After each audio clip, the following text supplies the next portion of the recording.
krustim bilaz. Right? Rabbi Eliezer says, Kedeshi yikrom atachton. The bottom has to be crusted. Mishalshelin et Pesach. You're allowed to lower the Pesach betanur into the oven. Im hashecha, right before shki'ah. Rashi explains, V'hu nitzle ve'olech mi shetechshach. It continues roasting as it gets dark. Oh, get me the picture book. It's on the teba. Ve'afal gav. Rashi says, the Mishnayot. Ve'afal gav. Ve'afal gav de be'alma, even though normally ensulin, you're not allowed to roast it on Shabbat. Right? Keda amran hacha, like we said over here, ensulin basar. Hacha shari de bnei habura zirizin ninu. The people of the Habura, of the Korban Pesach, everybody's excited. They're doing the mitzvah. We're eating Korban Pesach. We're in Yerushalayim. They're going to remind each other. Umid kirei adadi. They're going to remind each other. V'lo ati lahatuya begehalim. No party going on. A husband and a wife are going to eat the whole Korban Pesach. No, I understand, but you never have you can't have a Habura of a husband and a wife. You need to have more people. You're going to eat a whole sheep. Jack, I don't care. As hungry as you are this morning, it ain't happening. Right? No, there's no Mexican bashel. When you're leaving it in the oven, it's not Mexi. It's always Shemi Yachateh. It's putting it back, that's Mexican bashel. Here's the picture. Mishal Shalim et Pesach. They're lowering the Pesach into the oven. You see? They didn't do it this way. They had it like that. The Gemara says that they would put a thick skewer through it, and that's why the end held it up. Huh? Something like that.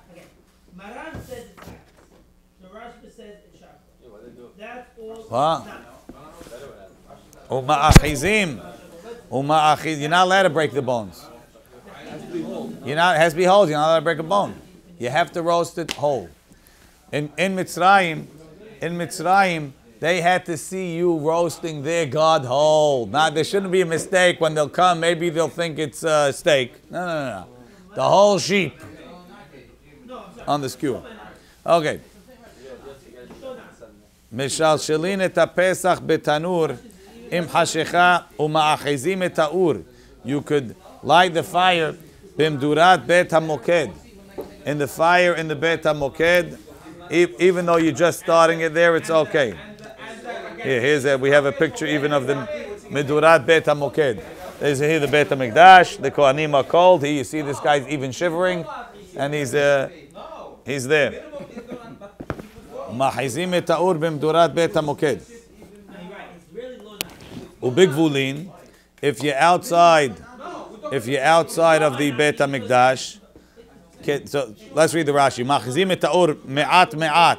You started a little bit. Etzim shel medorat bet hamoked shayeta ba'azara, which was in the azara. V'hi mitba'ered ve'olechet mishetechshach, and it would take Friday night as it got dark. V'lo hayshina, we're not afraid. Shema yu kohanim tzirichim lahav'ira. Maybe the kohanim will have to burn it up. Mishetechshach kede mefaresh b'gemara, like the Gemara is going to explain. Bet hamoked. Lishcha gedolahi. It's a big office. Shal kohanim et hamimim sham. The kohanim would warm themselves b'medurat esh, with a fire haniseket tamid, which is constantly lit. B'penei shemehalchim yehefim, because they walk barefoot al ritzpat shayish, on the marble floor ba'azara, in the azara. Keda amrina bizvahim, like we say in zevahim. Ho'il v'ritzpa mekadeshet, just like the floor is mekadesh, or it's kodesh. Kedechtiv. Bayomahu, on that day, Kedash HaMelech Toche Hatzer, the king was Mekadesh, the inside of the Hatzer, the Kli Sharet Mikudashim, and the Kli Sharet that they use in the service of the Beit HaMikdash are also holy, like it says, Vayim Shahem Vaykadesh Otam, Ma Kli Sharet, just like the Kli Sharet. Lo Yeh Davar Hotzetz Beno Leben Kli Sharet. You can't have anything between you and the Kli Sharet. When you're holding it, you can't wear gloves. Afritzpa, so to the floor. Lo yeh davar hotzetz ben ole ben anitzpa. You can't have anything between the kohen and the floor, and therefore you had to walk barefoot. So that's all. So because they're walking barefoot, they were cold. That's why they needed the Medurat Beit HaMokeh to warm him up. I forgot who said when they build the new Beit HaMikdash, he's going to take care of it. They're going to have the underfloor heating. Yeah, it's going to be warm for the Kohanim. Right? Ubigvulin tzarich lahav ubigvulin kedei shetohaz ha'ur berubo. Ubigvulin, when you're outside of the Beit HaMikdash, Rashi, tzarich lahavir meduratan. You have to start the fire mi be'od yom early enough. Kedei shetohaz ha'esh berubo. Most of the wood has to be already on fire. Once most of the wood is on fire, you don't have to worry that you're going to have to play around with it to get it going. And if you play around with the fire, you're hayav for making a fire on Shabbat. And you start it. You don't have to get it to haza'uz birubo. In the Beit HaMikdash, they had good wood. They know how to do it. They were set up so that you could just start it and then it will take slowly. This way it will burn longer. No, you're allowed to make fire for the Korban, not stand for the Kohanim. Barefoot, yes. Of the floor of the bit of the. It doesn't say exactly what would. It doesn't mention which way the Kiddusha is going, but it says just like a keli, the Kohen has to be touching the keli because it's Kodesh. The floor, because it's Kodesh. So to the floor, which is Kodesh, the Kohen has to be in direct contact. The Kohen is Kodesh. No socks. Nothing. Barefoot. Walk barefoot. So now the question is, if you wake up in the morning, you want to pray at home. Yeah. You can't pray barefoot. The Kohanim in the Beit HaMikdash, that's the way they went. That was the halacha. Over here, we have to do like we stand in front of a king. That's If you were in the Beit HaMikdash, if I made you wear the Bigdei Kehuna, you could dress like that. Over here, we're not Bigdei Kehuna, we're praying. You have to stand like you're standing in front of a king. But if you stand, when Moshe Rabbeinu stood in front of the king, he was standing in a holy place. Hashem told him, take off your shoes. If you go to the Beit HaMikdash, if you'd be allowed, you'd have to take off your shoes, yes.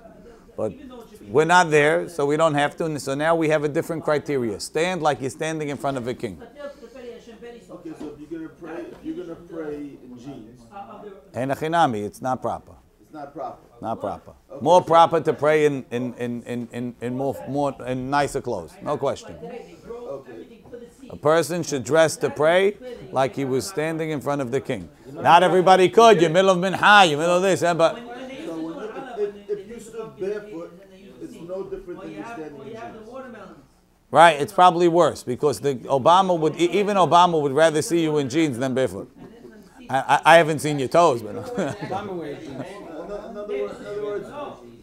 everything is depending according to how mechubad what you're wearing is, how honorable it is. But we're already off topic. We got to finish the daf today.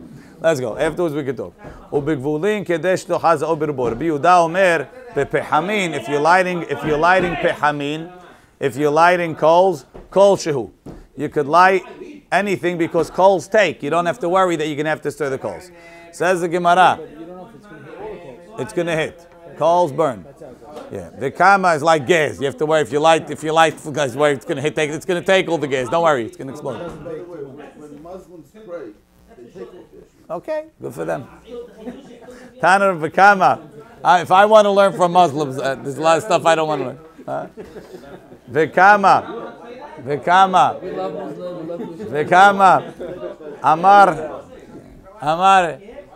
Amar Bilazar Amar Rav. Kedeshi Tzolu mi be'od yom. What does it mean? What does it mean? En tzulim basar batzel be'etza. Kama Amar Bilazar Amar Rav. Kedeshi Tzolu mi be'od yom. Kema'achal ben dursai. It has to be cooked like the food of ben dursai. Who's ben dursai? Rashi says, Listim haya. Ben dursai was a robber. He was a famous robber. Umevashel bishulo shlish. So he didn't have time to stay in one place too long. So when he was roasting meat, he would roast it a third of the way, and he would eat it like that.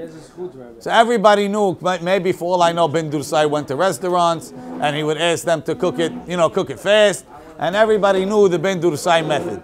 So it's very famous. This guy Ben Dursai is the best robber in the world because he made it into the Gemara. Every Talmid Chacham that learns all types of things. We talk about Ben Dursai. He must have had a big zichud. Maybe he was like a Robin Hood guy. I don't know. Itmar Nami, Amar Rav Asi, Amar Rabbi Yohanan, Kol Shehu Kema'achal Ben Dursai, anything that's cooked the level of Ma'achal Ben Dursai, Embo Mishum Bishul Nochrim. Once you cook something to the level of Ben Dursai, once you cook it, according to Rashi, it's the third cook. By the way, Harambam holds that Ben Dursai is halfway cooked. Once you cook it to Ma'achal Ben Dursai, then you take it and you take it off the fire. If a goy will cook the rest of the cooking, it won't be bishul akum. Why? Because it's already considered cooked. So what's the connection between bishul akum and Shabbat? Rashi says itmar nami the ma'achal ben dursai hashuv bishul. Once it's cooked to this ben dursai level, it's already considered cooked enough that everything extra is just finishing. It's not cooking. Let's say you had something. Everybody would agree if you had something that's fully cooked and you have a guy that likes it really toasty. Nobody's going to say that toasting it is cooking. It's already fully cooked. So we're saying over here that once it got to ben dursai, that's edible. That's considered cooked. Everything after that is gravy on the crate. That's considered the minimum derech achilato. Everybody would get along with it. Only unless you're mefunak. That's what we're going to assume. Right? Kol shu Rashi. Kol shu mevushal biyad Yisrael kema'achal ben dursai. Shuv em begomro. By finishing it won't be mishum bishul enochrim. It won't be considered bishul akum. The question comes like this. Let's say a goy cooked it kema'achal ben dursai. And a Jew finishes it. Do we say, since the goy cooked it to that, it's asur? Or do you say, no, I'm finishing it? So that's a mahloket. That's a mahloket between the Rashba and the Rosh. The Rashba says, the sword goes both ways. If ma'achal ben dursai is enough on the way in, that if a Jew cooked it that much, a goy can't finish it, it's not going to be asur. So too, if a goy cooked it that much, it's over. So according to that, you'd have a problem in many restaurants. According to the Sfaradim, according to Maran, that a Jew has to actually put the food on the fire. It's not enough that a goy turned on the fire. So a lot of the times the chicken cutlets are already half cooked. Yeah, because you order it, you don't want to wait the full 20 minutes. So they pre-cook them a little bit and then they finish it when you come. So usually the Mexican guy is going to do that. And then, so you ask for a Shom Shabbos, so the Mashgiach just finishes it. So according to the Rashba, he didn't do anything. According to the Rosh says bishul akum is a drabanan. The Chachamim will give for a kula. It's enough to do it any time, even at the end of the cooking. Meaning a third could be done at any period. Yeah, you could be half or a third for bishul akum. Any time for bishul akum is probably a third. Either way, lekula. Why is the Jew to finish it or Shom Shabbos? What does Shabbat have to do? We call it Shom Shabbos because I don't want any Jew. I want a Jew that keeps Shabbat. So they call it a Shom Shabbos burger. That's what you say. You call it Shom Shabbos, but that's just terminology. It's not. Don't learn. It's it's like Band-Aid. It's not necessarily made by Band-Aid. It's a Band-Aid. Okay. So the Rashba holds that it's asur. The Rosh holds it's mutar. It could be that anyway you could be mekil. Why? Because you have a sveik. And if you have a sveik, but you're like a 3 sefikot. Why? If it's on, because maybe you hold like the Raman, maybe you hold like the Rosh. Even though both sefikot are like Maran against Maran, you can make a sveka 2 sefikot against Maran. Okay. Sometimes you know what else they do it? They like when the chicken comes out with those grill marks.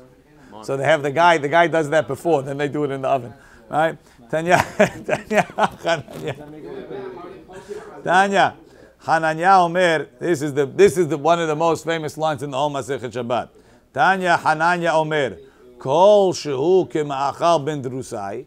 Anything that's cooked up to the level of ma'achal ben derusai, a third or a half, according to the different opinions, mutar lahashoto al gabe kira.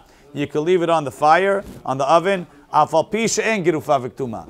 So when we put, let's say, a blech on top of the stove on Shabbat to leave food on it, what's the reason? 2 reasons. But the first reason is you can't leave food on a fire Friday night because we're afraid that you're going to stir the coals in order to finish it, or you're going to raise the fire in order to make it finish faster. That's if it's not fully cooked.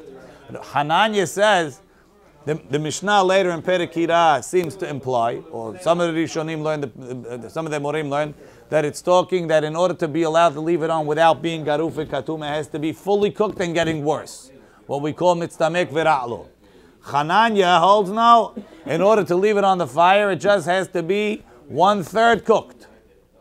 And if it's 1/3 cooked, I'm not worried he's going to stir the coals because it's already edible. He's not going to get crazy about it. There's a big mahluk at to be posek. But l'maaseh, so over here the Gemara, the Rishonim bring a proof from me. Over here the Gemara says, by roasting, everybody agrees by roasting, it's kedeshi, it's olimibod yom, only ma'achal ben durusai 1/3.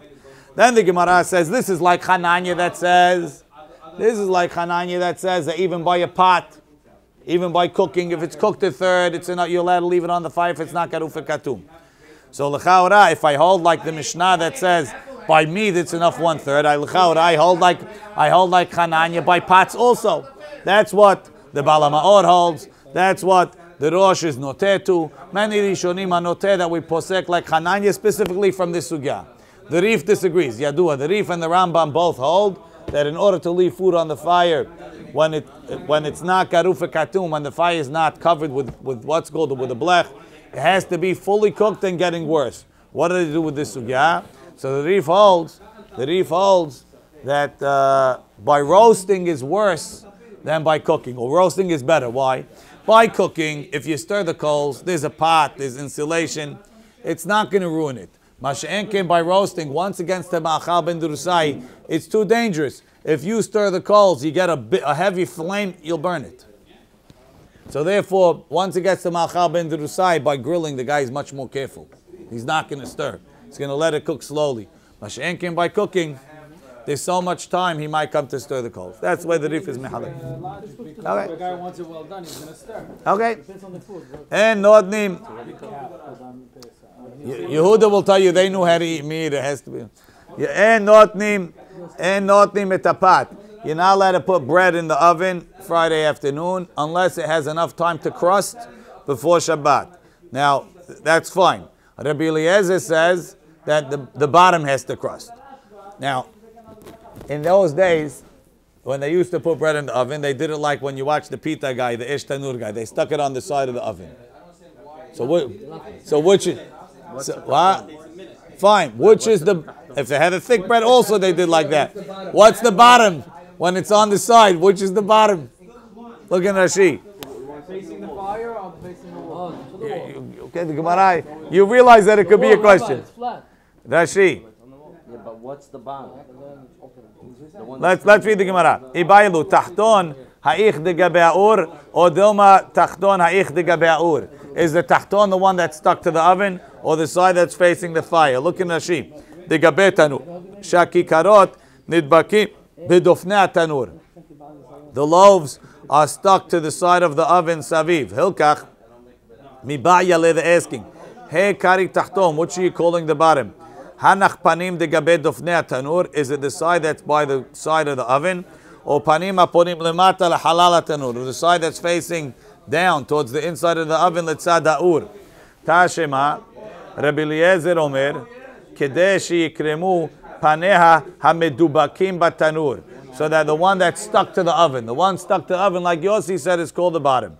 The bottom normally is the one that has the least crust. I don't know what. 1 second. You're saying that the one that's stuck to the oven crusts more or crusts less? That's the question. It's a question. Let's see Rashi. Rashi says, "Midubakim batanur v'chumrahu tepanim sheklape ha'ur mimaharim lekrom."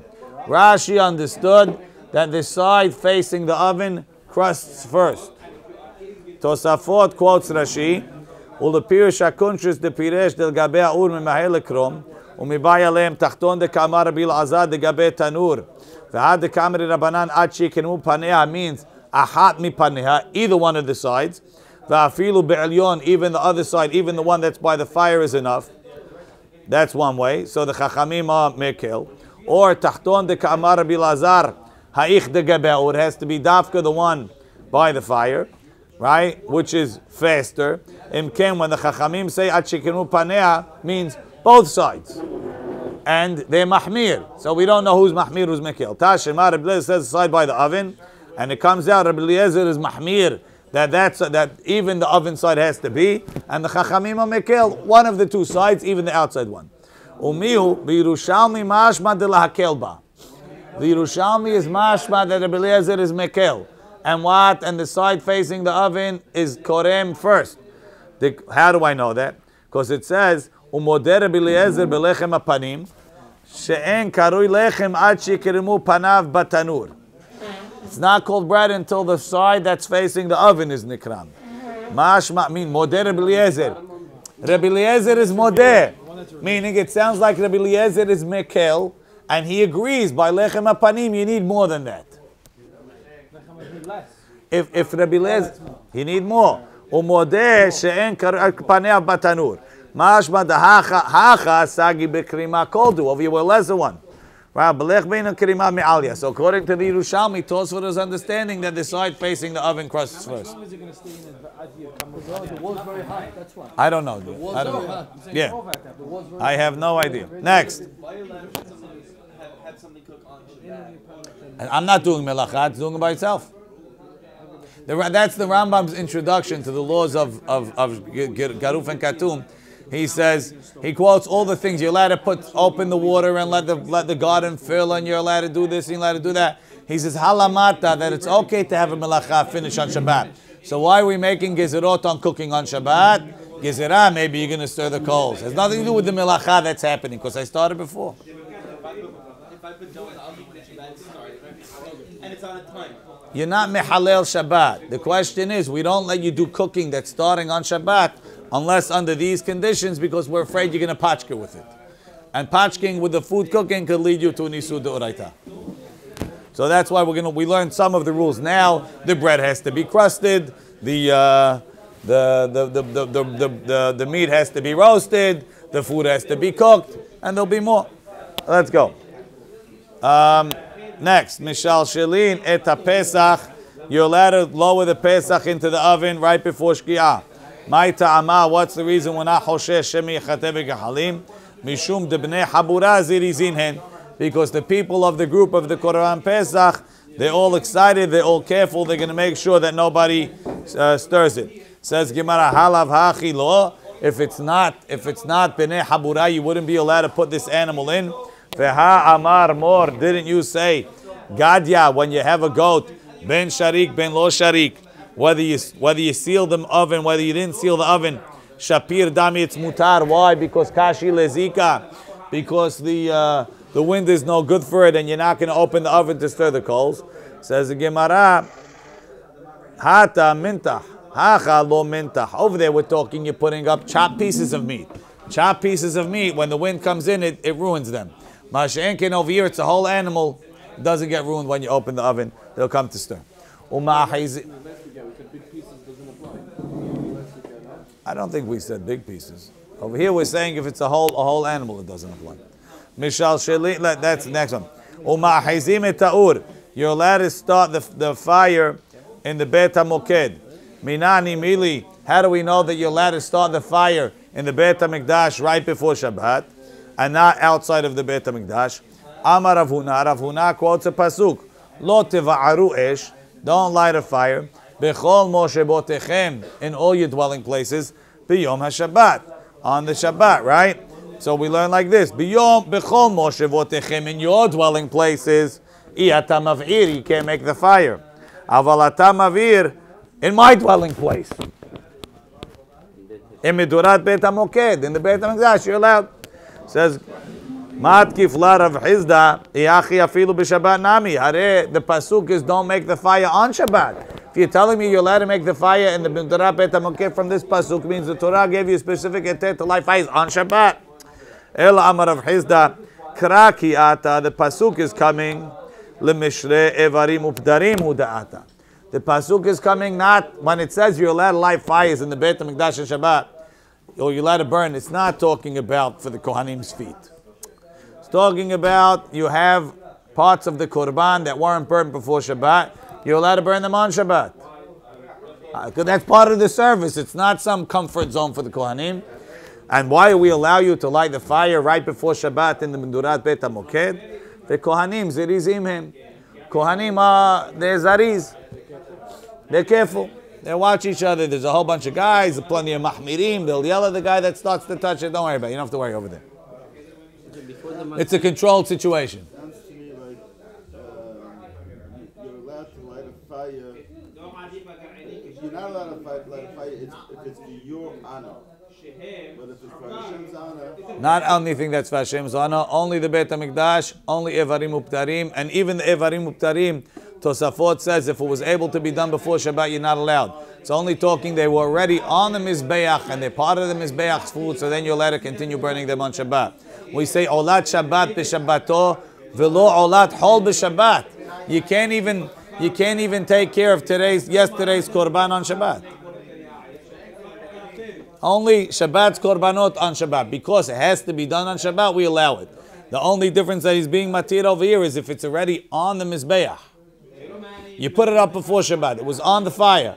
Now the fire, something happened, it flew off. That one up there already, that's already considered part of the work of the Mizbeach. It's allowed even on Shabbat. That's the chidush. And that needed a specific thing. But you can't extrapolate to anything that's for the honor of Hashem. How is it all right for us? Yeah. Fire is being lit. Now, It's on. It's on by itself. It's not me. turns on, turns off. The machine does that. Machine does that. You can't turn the thermostat on Shabbat. That's not. We'll see as we go through Shabbat. We'll see there's a lot of different rules that apply to those situations. It's complicated, but okay, you're not directly doing it. It's happening by itself. It's not for sure. You don't know when. A lot of different rules. Okay. Ubigvulin kedei shetohaza ur b'Shabbat. Outside of the Beit HaMikdash, the fire has to take hold of a majority. My Rubam, what does it mean a majority? Amar Rav, Rov kol echad ve'echad. Rav says every branch in the fire, a majority of that branch has to be burning. Alright? V'shmuel Amar, no. Kedei shelo yomru habe etzim v'naniach tachteim. It has to be burning enough that nobody will say, bring more little kindling, we'll put it underneath to get it going well. Tani Rabbi Chia l'siyu l'Shmuel. Rabbi Chia has a braita to support Shmuel's position that it doesn't need to be a majority, just has to be that it's burning well. Kedei sheteheh shal, right, beha'alotecha tannerot. What did they learn? Beha'alotecha. Kedei sheteheh shalhevet ola me'elea. You have to light the fire in the menorah enough that the flame is taking by itself. Not that when you pull away the thing, it's going to go down to a tiny amount. Sometimes, when you're lighting the Hanukkah candles or that, it's not working so well. You put the thing, you pull it back, it goes down. Not enough. You have to hold your hand there until, at least by the Mishkan, until it becomes olam me'eleh. It's lighting well on its own. So what's the proof from there, from the menorah to this? Look in Rashi. Tani Rabbi Chia, beperek bameh madlikin legabe menorah. Leha'alot ner tamid. Sheteheh shalhevet, the flame, olam me'eleh, goes up on its own. Alma we see, b'chi haygavna, when the flame is taking on its own, havya hadlaka, that's considered a good lighting. That's mishum Ria Levi. That's what I learned from my Rabbi Ria Levi. That's a shiur for lighting the menorah. And he's saying, just like by the menorah, it's enough when it goes up on its own, so too in a fire, once it goes up on its own, it's good. No, not for Torah. He's talking, when will you yotzeh lighting the menorah? No. Any spark is chayav. V'kash sheli, Rashi says, I have a problem. Hadad Rami Bar Hama katani lahatan. Rami Bar Hama learns it over there. Ve'od elav matnita, it's not a braita. Elahu amar la beferush de matnita. He's explaining a different Mishnah. Ushar rabotenu tanu la le'inyan medura. He says, my other rabbis learned that it's some sort of braita about the medura. V'ani matzati ota betorat kohanim legabe menorah. But I found the braita to be miyashev Ria Levi by the menorah. Okay. Amar v'lo sheteh shalhevet ha'kedesh shalhevet oleh me'elea v'lo sheteh shalhevet oleh al yedeh davar acher. It shouldn't need something else to make it go up. Yechidi, let's say you don't have a bunch of logs. You have one log. How much of the log has to be burning? What rov? Rav Amar rov ovyo. Most of the thickness. So it has to be, if you have the circumference of the log, make believe you have a line across the middle, you have to see the fire already took down the thickness of the log. V'Shmuel Amar, V'Shmuel says, V'Amri La, and others say, Berov Hekefo, most of the circumference. Has to be burning along a majority of the circumference of the log. Not the one log, the many logs. One log.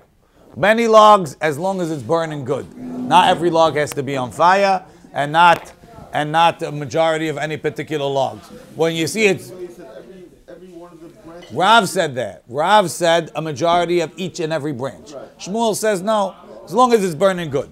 Now we move on to one log. How much of one log has to be burning? Rav says a majority through and through. Shmuel says a majority of the circumference. Amar of Papa, Hilkach Ba'inan, Rov Ovyo, Virov Hekefo. Has to be a majority of the thickness and a majority of the circumference. Ketanae, it's a mahloket Tanaim. Rabbi Chia Amar, Rabbi Chia says, Kedesh itashachet ha'etz mimlechet ha'uman. The wood has to be ruined that a craftsman wouldn't use it. That's Rov Ovyo. Rabbi Yehuda ben Betera Omer, Kedesh etohaz ha'esh misheneh sedadim. So that the fire should be on both sides of the log. That's Rov Hekefo. When during the time of the Beit HaMikdash, Yeah. going to light it, okay? Like what? We're talking about this mahloket, right? Yeah, but this is not. Now we're not talking in the Beit HaMikdash. We're talking about lighting in your house. You have a fireplace. You want to know how much fire has to be. How you want to start the fire before Shabbat. If you don't start it well, it's going to start sputtering. Then you're going to get cold. So what did your wife do? Say, Abi, I'm cold. Abi, I'm cold. So finally, she's going to nag you enough. You might go. You say, well, I'll just look at it. And you're going to start looking. You're going to look with your hands. Then you're going to look with your feet. And by mistake, you're going to kick it till it starts. That's what we don't want to do. So we make sure before you go to shul, make sure it's burning good, so that you don't have this problem. I don't care if you have heat or not. Put on a winter coat if you don't have heat. The point is, if it's burning and it's not burning good, you might come to start playing around with it. Yeah, I understand, but you might come to start playing around with it. Right? Even though we don't have a proof, we have a zecher. The two ends were burned by fire. And the inside is dried out. Will you be able to use it for work? So this is like a whole problem, because it doesn't. It sounds like the second opinion. It sounds like the opinion that Rov Hekefo, Nihar, Rashi, Shene Ketzotav Zecher Hadavar, the Shuv Holech V'Dolek, that it will burn after that. Shene Ketzotav Ach Lahaesh. The two sides were burned by fire. Biyadua Shetocho Nihar. The inside is dry. Ve'halcha leha shelo. And the dryness went away. V'na'asa yavesh. Nihar, Rashi says, means pasak leha, the moisture went away. Kemo nihar gironim, my throat is dry. Hara mini haorev. So to me, that sounds like a proof to the second opinion, that if it's already burning around the circumference, it must be that the inside is dry and it will burn well. But Tosfot says not like that. Ad sheyashchit mimlechet ha'uman, aval leman de'amar mishitocha za'or mishne tzedadim. The opinion that the fire has to be on both sides. Enu nishchat behachi mimlechet ha'uman. It won't be destroyed from using for a craftsman. Even though it says the two sides were burned by fire, then it says could you use it? So that's a contradiction. And that's because it's talking about wood from a vine, which is anyway it's flaky. Just on the outside, nothing. You scrape it off like you have burnt toast. Scrape off the top and use the rest of it. The case of Etzehad, is that according to Rav or no? It's not according to Rav. According to Rav, for sure. It's not working. No, Rav is mentioned there. According to Rav, one wood, Enough that you wouldn't need more wood. that's Shmuel. But Shmuel also agrees you could burn one log. At what point are you guaranteed that you won't need to bring more wood? Right, so we need, according to Shmuel, would one wood be good or no? Yeah, as long as it's burning X amount. What if you made sure and somehow, you were wrong and you saw that the fire was going out and you needed to move it around? Not allowed. Maybe you get a goy because for the gabe kor, everybody's considered sick. You can get it, but you can't do it yourself. Unless you could prove, unless there's a sick person in Sakanan Nefashot. But a regular case, go under your blankets. You go for the phone. You're not allowed to be Mehalil Shabbat in order to not have a miserable Shabbat. You're not allowed.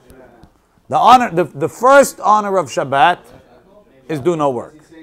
That's the first honor of Shabbat. Everything else is a bonus. But the most important honor of Shabbat is do no melacha. But if it happened that the fire blew out or something, Go get a goy. no problem. If it's very cold, if it's cold out, yeah.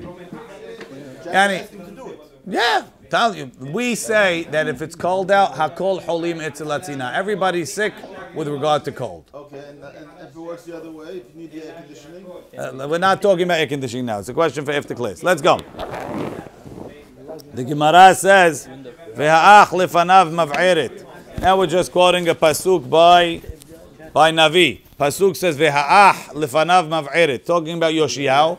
It was talking, not Yoshiyahu. It's talking about Yoyakim.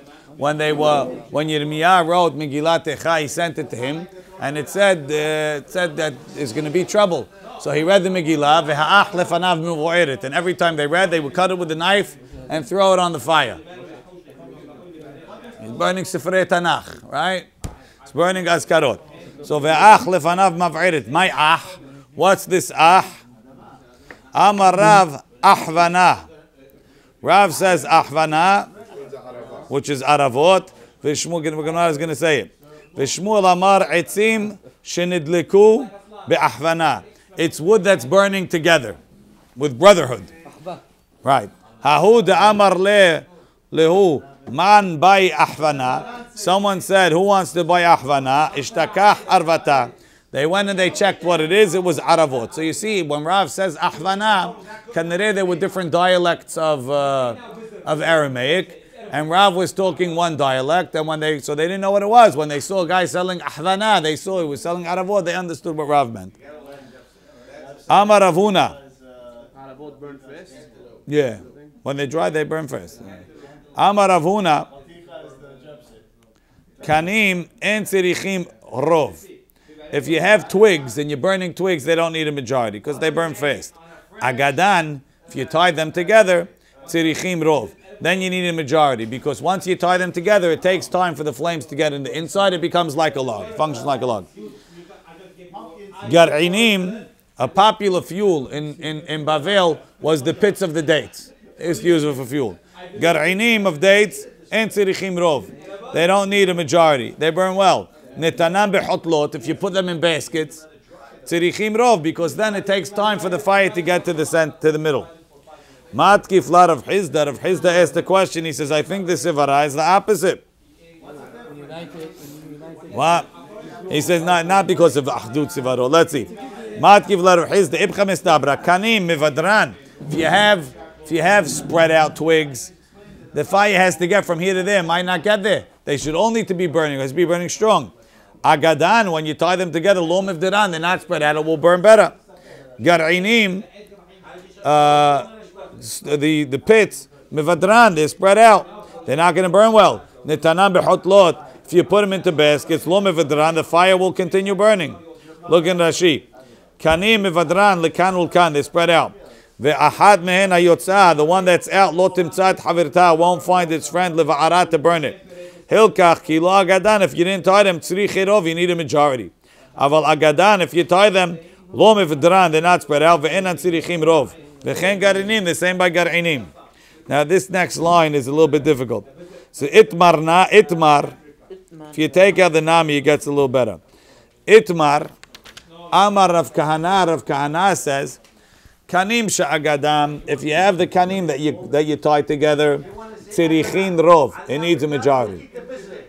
Lo agadan, if you didn't tie it together, and tzirichim rov, it doesn't need a majority. Gar'inim, but the pits, tzirichim rov, it needs a majority. Netanam behotlot, if you put them in baskets, and tzirichim rov. So he's splitting it according to this girsah down the middle. Kanim is better when it's untied, and Garinim is better when it's in baskets. But that's the girsah that we have in the Gemara. Each one burns in its own way. The Rif and the Rosh have different girsot in the whole piece. Let's see, the Rif's girsa. The Rif's girsa. Amar v'Yehuda, Kanim tzirichim rov, Agadan en tzirichim rov, Ger'inim tzirichim rov, Netanam bechotot en tzirichim rov. Mat Rav Chisda adraba ibcha mistabra, Itmarnami Amar Rav Kana Amarav, Kanim she'Agadan tzirichim rov. So that's like Rav Yehuda. That's all. That's all the Rif has. Doesn't have anything more. The second part he doesn't have. Okay.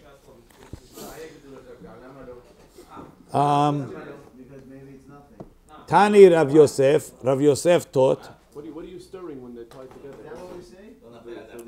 No, it's not that I'm going to stir. I'll have to put stuff underneath to let it go.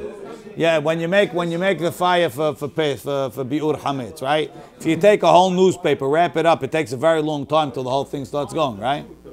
When you crush it up and you put it in like this, you crinkle it like that, boom, it's burnt in 35 seconds. Because the air comes in, you need air. Tani Rav Yosef, that's why in the fireplace they have that little item to lift it up, so the air goes underneath, it burns well. Tani Rav Yosef, that's why the worst place to make it is in that big metal garbage can we used to do it in. No air.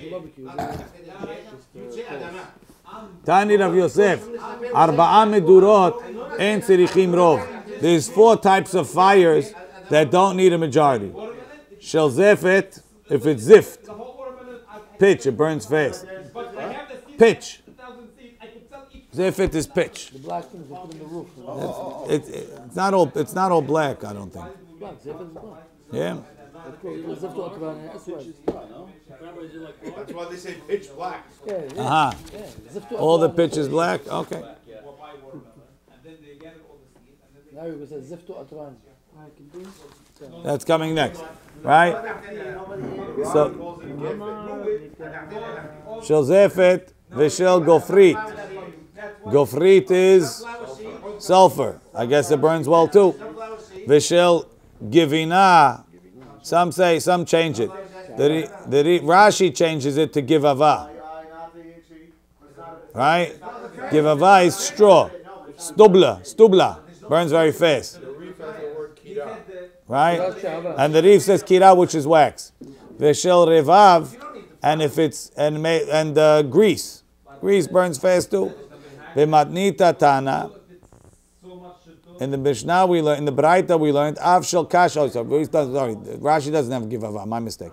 Av shel kash v'shel givava. Straw and stubble. Kash. One of them is the one that's connected to the wheat when you cut it. Then after you take off the kernels, you're left with that stalk. The other one is the one that you leave in the field, right?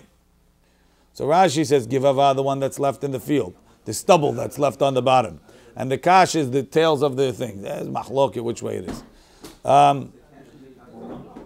Amar Rav Yohanan, etzim shel Bavel, the Babylonian wood, en tzirichim rov, doesn't need a majority. Matkif la Rav Yosef, maihi, what's the Babylonian wood? Ilema silte, if it's silte, it's I guess it's wood that you chopped into small pieces. Hashta petila, even a wick. Amar ula hamadlik tzadik she'adrik berova yotze. That if you light it, it needs a majority of what's coming out of the fire. Silta, of course, small pieces need. Ela Amar of Yosef, shucha de arza. Shucha de arza. Rashi says, yaveshu, it's dry. Vidak, v'yesh kemin tzemer ben kilipa la'etz. Around it, there's like a there's like a fabric around it. V'hi mav'iro misha haza bo'aur. So it's like it's built in that it has a starting mechanism. So once you start it, it just burns. It's good. It goes well. Like the palm trees. What? Palm trees have like the Right, like palm trees. So palm trees is what grows really in Bavel. Rami bar Abba Amar Zaza. Mushla, they say, is small pieces of wood.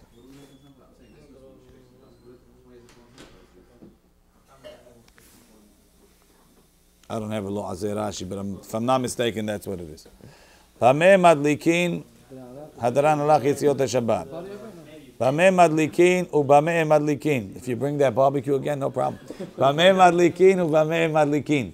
So now the question is, we're continuing the same thought. Just like when it comes to making a fire, you have to make sure that it's lit in a way that's not going to cause you to be Mehalel Shabbat by stirring it. So to when you light candles for light, you also have to light it in such a way that it's not going to start making trouble and you're going to wind up playing around with it. So in the old days, oil was expensive. They would try and get all different types of oil. Today, we don't care for oil. We don't light with oil. The only thing worried about does it have high cholesterol or low cholesterol. But when it comes to lighting, there were big differences. So let's see. Bameh madlikin ubameh madlikin. Madlikin. Now we're talking first about the types of wicks. Madlikin lo belechesh velo behosen velo bechalach velo beftilat haidan velo beftilat hamidbar velo birokash al penei hamayim. That till now, Rashi says, "Bameh madlikin laasot petilat," to make a wick. Kol hani demadnitin. All these wicks that we're mentioning, mefaresh b'gemara. You could try and make a wick from a lot of things, but not every wick is going to draw the oil well. And if the oil is not drawn well, the fire is going to sputter, and you're going to wind up getting involved in trying to make it burn better. Then we start. Now we're going to start with the different types of oils. Lo bezefet, velo be'sha'ava. You can't use zefet as an oil. You can't use wax as an oil. Lo b'shemen kik. You can't use kik oil. Velo b'shemen tzerefa. We'll see what that is. Lo be'aliyah. Not with the tail. Velo b'chelev, and not with chelev of the animal. I'm lighting candles. I will talk about how wax candles is mutar is going to come up later on the page. Right? Both. If you wanted light anywhere in your house, there was only one way to get it. Light some sort of a light-making thing. Right? So you have to light all over the house. Right? The reason for this is not because something about the mitzvah. It's a gezerah. You might come to be Mehalel Shabbat. Right? Nahum Amadi Omer. Nahum Amadi said, Madlikim behelev mevushal. You're allowed to cook with chelev that was cooked. What happens when you cook it? When you cook it, it melts down and it becomes a liquid. The problem with chelev is that it's still... Jumping from lighting a fire to cooking. I'm not talking about cooking. Talking about lighting a flame. Okay, a little bit. Nahum Amadi Omer Madlikin. You can light your candle behelev mevushal, with chelev that you cooked. What happens when you cook the chelev? It becomes a liquid. Now it's a liquid. It will burn well. Not halav. Chelev, fat. Animal fat. Oh, so they would light it with animal fat. Sure. So now if you take a piece of animal fat and put it in your candle, in your ner, you have to remember the ner is like a lamp. It's not a candle. So it's a lamp. You put oil in. You have a wick over here, and it what's it called? And the oil gets drawn into the wick.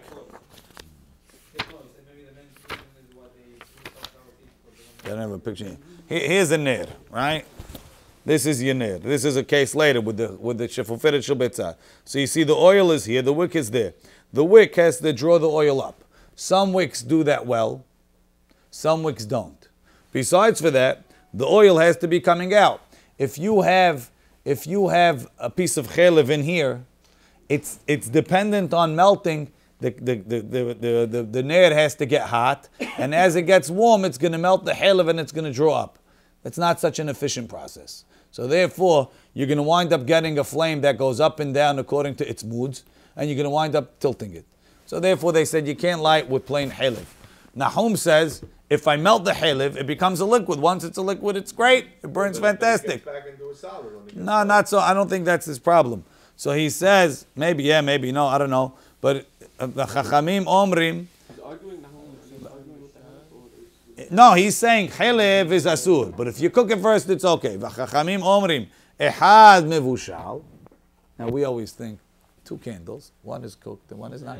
Ehad mevushal, whether you cook it, ve'echad she'eno mevushal, and whether you don't cook it, en madlikim bo. You can't light with it because they make a gezerah, cooked, atu, not cooked. Let's see. So they agree with the concept of Nahum Amadi. They agree that it works, but they say if we let this, they'll what's it called? They'll come to do the other way. Amar lechesh. What's lechesh? Shucha de arza. It's some type of piece like we had it before. It's a piece of wood from the tree, from the eres. Shucha de arza etz be'alma. It's just a piece of wood. How are you going to light a wick with a piece of wood? Says the Gemara, be'armanita de'itba, like we mentioned in the last perek, that there's like a fiber between the bark and the wood. Here, so you have a picture over here. So that's what he's trying to use. But that thing doesn't have drawing properties, so it's no good. Okay, so what if all you have is animal fat and you're not going to have a life of Shabbat? Don't light. Don't lie. Don't light. V'lo b'chosin. V'lo b'chosin. Amar of Yosef, what's chosin? Ne'oret shel pishtan. He says it's ne'oret shel pishtan, the flax, it grows as a stalk. When you soak it, you pull it apart, you get long fibers, that becomes linen. There's little short fibers that fall out. That's called ne'oret shel pishtan. So the ne'oret shel pishtan is you can't lie with it, it doesn't lie well. Amar le'abaye, v'haketiv haya ha'hason le'ne'oret. So you see the hason is not ne'oret because the hason is going to become ne'oret. Ela amar abaye, kitna dedaik velo nafitz. It's flax that was crushed, but it wasn't pulled apart. So since the fibers weren't separated, even though there's fibers there, it doesn't draw well. Velo bechalach, amar Shmuel, shiltinu lekol nechute yama. I asked all the people that come from foreign countries, the amri, and they said, kulcha shmeh. It's called kulcha. Okay, so kulcha. We don't even know what kulcha is. So he says, yeah. Rabbi Yitzchak bar Zeira amar gushkera. It's called gushkera. Rashi, pesolet shel meshi. It's the waste of the silk. Ha'asui kekova'im. That looks like some sort of a hat. Vehu bet hatolaat. That's the home of the silkworm. Vekurim lo fulil. V'nof tzimoto. They spread it out. V'tovehu, and you spin it. Ve'oseh mimenu beged. Ve'asur la'asot mimenu petila. You can't make a wick. The amar, they called pesule petilot matnitin. We said about all the no good wicks. Shehaur mesachsechet bahim. The light kofetzet. It jumps. V'nefseket. Ve'ena shel hevet omedet b'mkumah. The flame doesn't stay, so it's jumping up and down. You're going to come to be mechalel Shabbat. All this. What is the preferred olive oil? Yeah, sure. We'll see olive oil and cotton wicks or linen wicks. What? I don't think it's like straw. It's like raw silk. Giving us all the secrets in the world about where all that energy comes from. No, we're telling us exactly what you can light with, what light's good and what doesn't light good. Right? Gushkira al shem pesolit. It's like the garbage of the flax. Rabim ve'abaya havuyat ve'kamed Rabbana Nehemia. They were sitting in front of Rabbana Nehemia, who was Ahua de Resh Giluta, the brother of the Resh Giluta. Hazir, they saw the Havalavish Mataska. Rashi says, Levush, it's something ka'asui me'oto klach, that's made from that type of silk. It's like a raw silk. Amale Rabin la'abaye, Hainu kalach ditnan. That's the kalach. Amar le anan shira franda karinan le. In our dialect, we call it shira franda. Okay, raw silk. Says Gemara Meiti Vei, if that's the case, I have a Braita or Mishnah, Hashiraim ve'akalach ve'asirkin hayavim besisit. Shiraim, kalach, and sirkin, which are not wool and not linen, are hayav and tzitzit. How could it be that shira franda is kalach if you have shiraim and you have kalach? It sounds like they're two separate things. Tiyuvta. Either it's a disproof. Ibaitem, if you want, I'll say no. Shira lechud, which is shiraim, ve'shira franda lechud. Just because it has the same first word, shira franda could be a totally different variety. According to these, it's chayav. Whatever, there's all machlok. We'll see it a little bit later. No, it could be even deoraita. Raval's is deoraita. Raval's is deoraita. Rashi says, "Udulo kemanda amar kol beged semeru pishtim davka hayavim b'tzitzit deoraita." Inami midrabanan. Okay. Achvina, Rabin, there's like Achvana. Rabin ve'Abaya havu ka'azli bepitka de tamrurita. They were walking in the hidden valley. Hazinu lahanu arbata. They saw some aravot. Amar le Ravin la'Abaya hainu idan ditnan. That's what it says. Pitila ta'idan. Amar le hahu etz be'almahu. There's wood. What do you want to light with wood? Kalaf, he peeled it ve'achvile. Armanita de beni beni. There's a fiber between. I don't think our aravot have it. It must be it's a certain species of arava. V'lo b'ftilat hamidbar. The Gemara says shavra. Min esev aroch, it's a long type of a grass. V'korim lo urta. He has what they say in Israel now, tapuach sidom. You know what tapuach sidom is, Jack? Doesn't come from Sidom. The first time I saw tapuach sidom, we were by Kever Harambam, in the back over there, and Alav Shalom Yautugar Chaim Ageni. He showed us this. He said, this is petilat hamidbar, tapuach sidom. And it's like a big green fruit. You open it up, it's hollow. That's why they call it tapuach sidom, because it looks juicy, and you open it, there's little strings in it. Could be it's nettle. Could be his what nettle. Oh, nettle. It could be it is, could be it's not. But that's the picture that they have over here. Kala Shavra. V'lo biroka shal pnei hamayim. Mahi, what's this green that's growing on the water? Ilema ukmeta de haritze. If you're telling me it's the black that grows in little cracks in the water, ifruchim ifrechan, that's like a moss. If that crumbles, it's not going. What? Allergy? Algae, yeah. Maybe. Okay. It's Afruchim ifrechan. inside of fish tanks. That stuff crumbles. It's not going to last. Ela amar papa uchmeta de arba. It's the stuff that grows on the side of the boats. A seaweed. Sefina metakevet b'makom echad b'mayim gadel yerakroket saviv shulea mi bachutz. And that doesn't burn well. Says the Gemara Tana amar papa. No, so Tana, we have a Baraita hosifu alem. They added on the ones in the Mishnah shel tzemer that you can't burn with wool. V'shel se'ar, and you can't burn with hair. Can't light with hair. V'tana didam, why didn't he write it? Because he didn't have to. Semer mechvatz kavitz, it just shrinks. Se'ar echruchim echrach, it singes. So it's not like you could light with it. You can't even light with it. It won't even work. V'lo bezefet, says the Gemara, zefet zifta. Now we're already talking about, fuels, right. Zifta is zift pitch. Sha'ava kiruta is wax. Is the beeswax, right? Tana, we learned, ad kan pesul petilot. Till now we were talking about wicks which were no good. Mikan va'elach, from here on, pesul shemanim. We're talking about oils that are no good. Pshita, of course. Sha'ava etzterich aleh. The chidush is wax. Ma'u detema leptilot. Nami lo hazi, you can't even make a wick from it. Kamash malan, it's teaching us that if you make a wick from wax, it's okay. Now, how do you make a wick from wax? So any of these items in the reverse sequence would be okay. Any of these items. You can't. It doesn't go. The only one that works is wax. Rashi. Shava esterichale lefi shirigilim laasot kemim petila aruka va'petila letucha, with a wick inside kemo she'anu osim. So from Rashi it's mashma that candles is okay, because we're only posel shava when you put it in the ner as a fuel source and the wick is separate. But when you wrap the wick with the wax, that's okay, because what's the problem? Maybe the wax won't draw up the wick. Over here it doesn't have to. It's right there. That's the way most of them. According to the Rif, the candles are asur, and he says that the wax, there's some way to make wax into a wick, but the olam is noket, their candles are okay. So, question: if they were to find a way to solve the problems with these source of fuel, Maybe it would be mutar. It's okay. Probably. If the could be yes, could be no. We'll talk about it in a minute.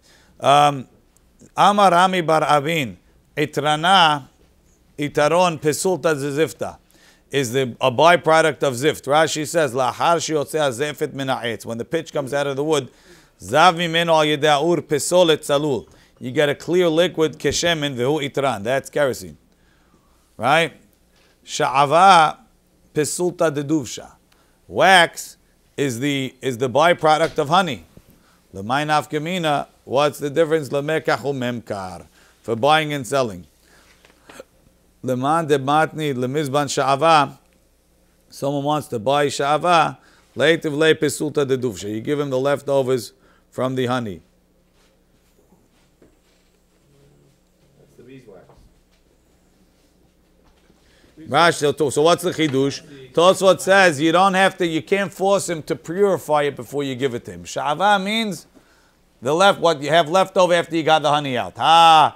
You should cook it, bake it, make it into a wax bar or something. That's not contracted when you say I'm going to sell you wax. Selling wax means the raw product. What about natural gas? What about natural?